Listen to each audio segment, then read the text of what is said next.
اللعين الرجيم بسم الله الرحمن الرحيم الحمد لله الذي هدانا لهذا وما كنا لنهتدي لولا أن هدانا الله لقد جاءت رسل ربنا بالحق الصلاة والسلام على رسول الثقلين محبوب رب المغربين والمشرقين جد الحسن والحسين بالقاسم محمد اللهم صل على محمد وعلى محمد أهل بيت الطيبين الطاهرين المعصومين لعنة الله على أعدائهم من يومنا هذا إلى يوم الدين أما بعد فقد قال رسول الله صلى الله عليه وآله وسلم أنا الحسين مصباح الهدى وسفينة النجاة صلوات اللهم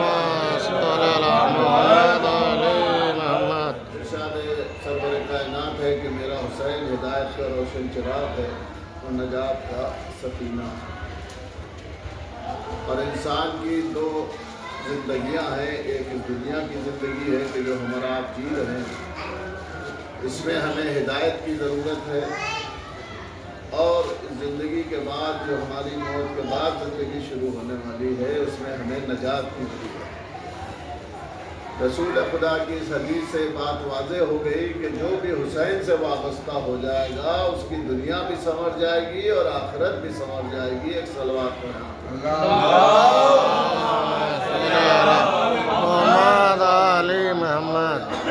کسی حوالے کی ضرورت نہیں ہے, آپ بارگاہ حسینی میں موجود ہیں.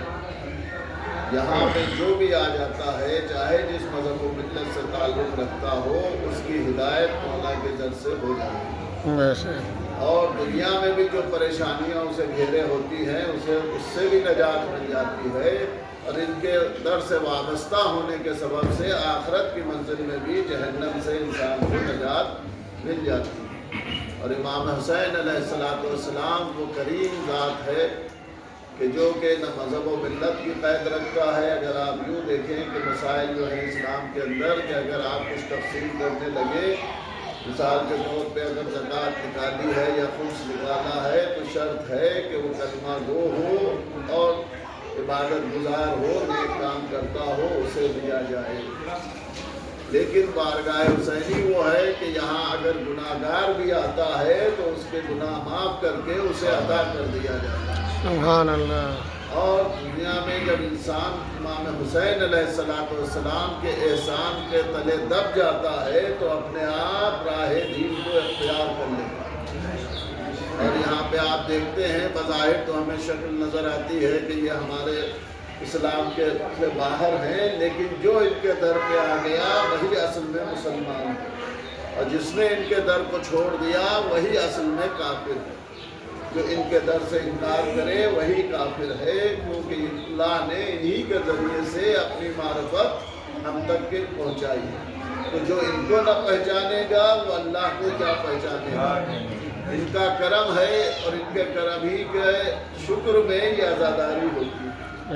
ابھی جو آپ نے علم اٹھایا یا ہم اور آپ علم اٹھاتے ہیں, سبیلے کرتے ہیں, تو کیوں کہ آپ نے یہاں کوئی حاجت طلب کی اور آپ کی حاجت جب پوری ہوئی تو آپ نے شکر کے طور کے اوپر مجلس برپا کی اور علم اٹھایا. اور یہ عزاداری اسی لیے ہے کہ احسان امام حسین علیہ السلام کا شکریہ ہے. ان کی یاد جو ہے, ان کی فضائل جو ہیں وہ مصائب کی شکل میں ہیں, کیونکہ ان کی ساری زندگی ہماری اور آپ کی نجات کے لیے انہوں نے ساری مصیبتوں کو اپنے سر لے لیا اور اپنے نانا کی امت کی نجات کے لیے اپنے پورے گھر کو قربان کر دیا. سبحان اللہ. اللہ اکبر.